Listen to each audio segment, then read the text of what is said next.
I'm getting paid $10 an hour, where my expenses are $10 an hour. Literally I went home with a $0 to myself or to my family. That's why I call these companies exploitation and slave drivers.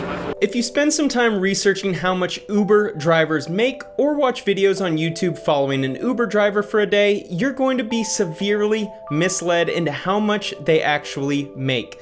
There is one non-cash expense that causes rideshare drivers to earn significantly less than they believe to be making, which I will share with you in this video. Uber spends a significant amount of money on marketing and promotion. Looking at their 2019 financial statements, you will see that they spent $4.6 billion on sales and marketing for the full year.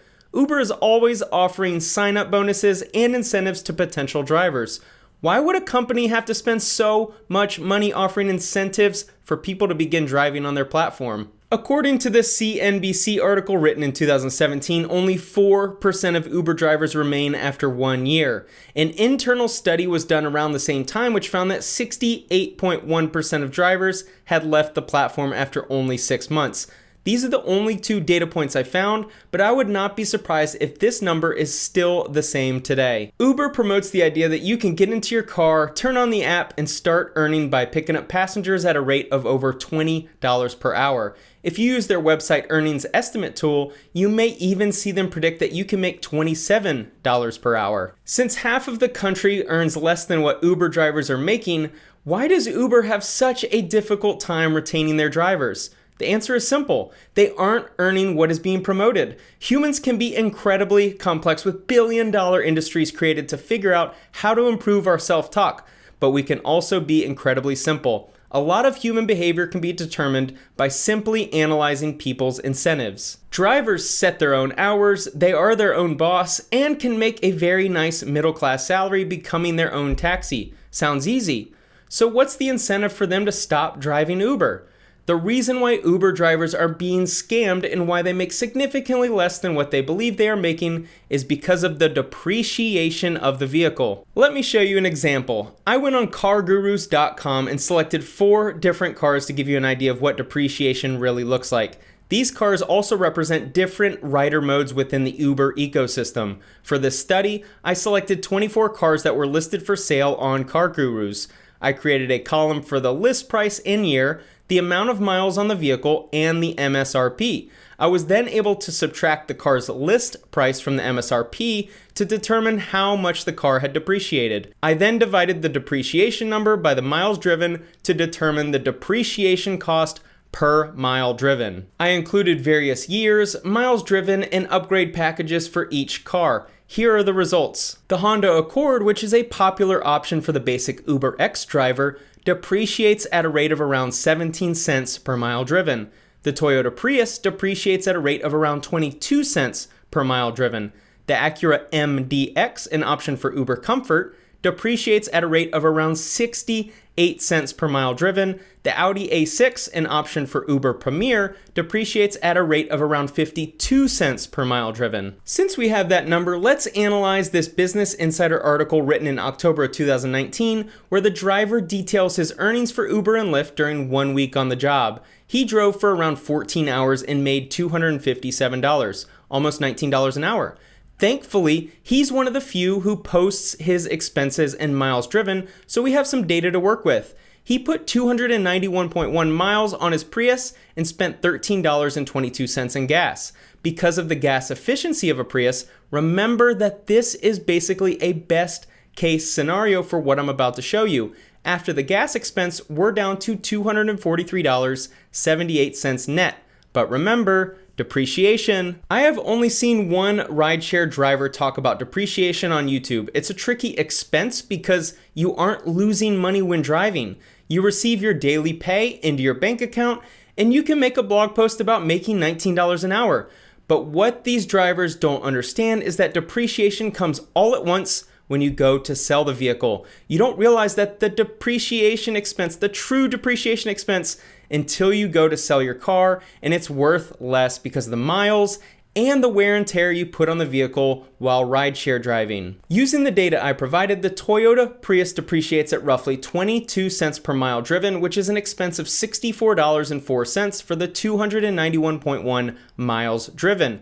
We are now down to $179.74 net profit. But we also haven't even accounted for the wear and tear on the vehicle.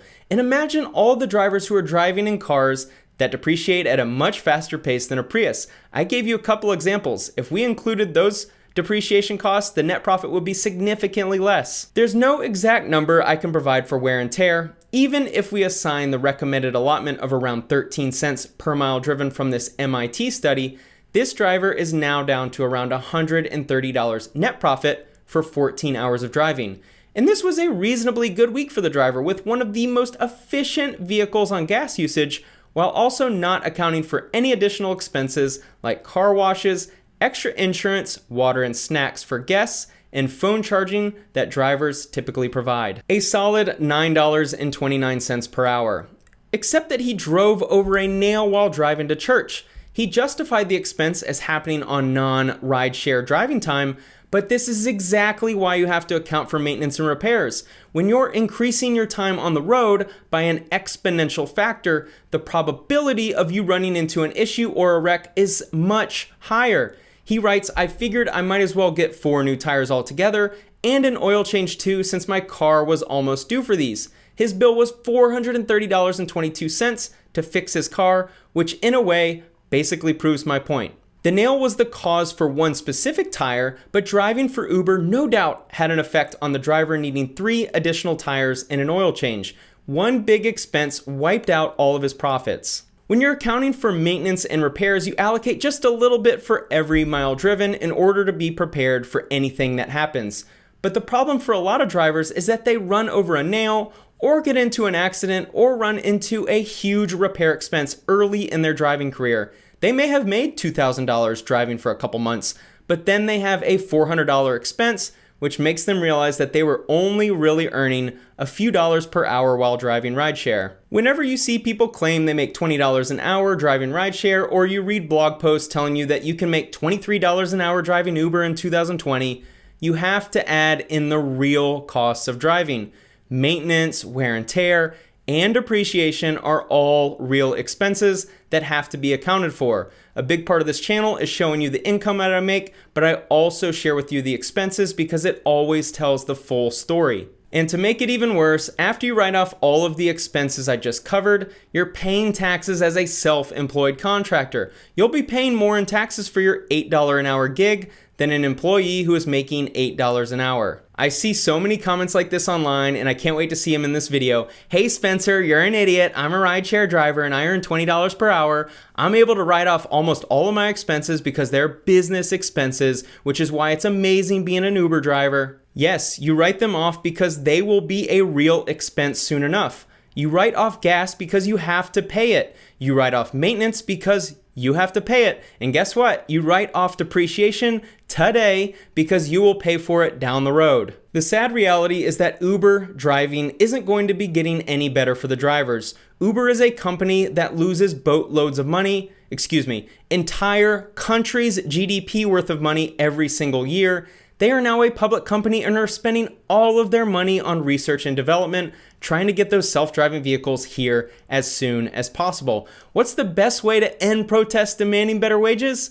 Self-driving cars to eliminate their entire driving workforce. I'm in a tough moral position because I am super excited about a future where ownership of vehicles becomes a luxury and self-driving cars become the new form of public transportation. I see a future with much less crowded roads, no DUIs, and car accidents down 99.9%. I honestly believe that we will be able to drastically reduce commute time with self-driving vehicles. But I'm not ignorant to the fact that the only way that future becomes a reality is by Uber exploiting all of its drivers for below minimum wage pay and passing off all of the risk to their drivers.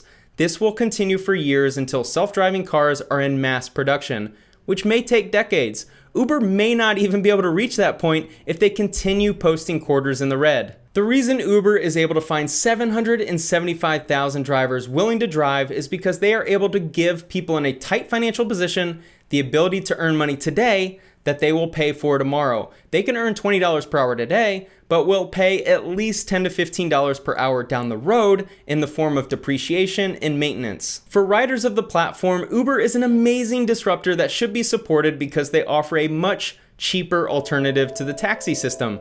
Long gone are days of calling a taxi and waiting tens of minutes for one to arrive. Now, all you need to do is tap a couple buttons and your ride will be at your doorstep in under 10 minutes. But this convenience comes at a cost. Not to you, Uber rider, not to you, Uber investor. The cost is passed to the drivers. Make sure to tip next time you take an Uber ride. Thank you so much for watching.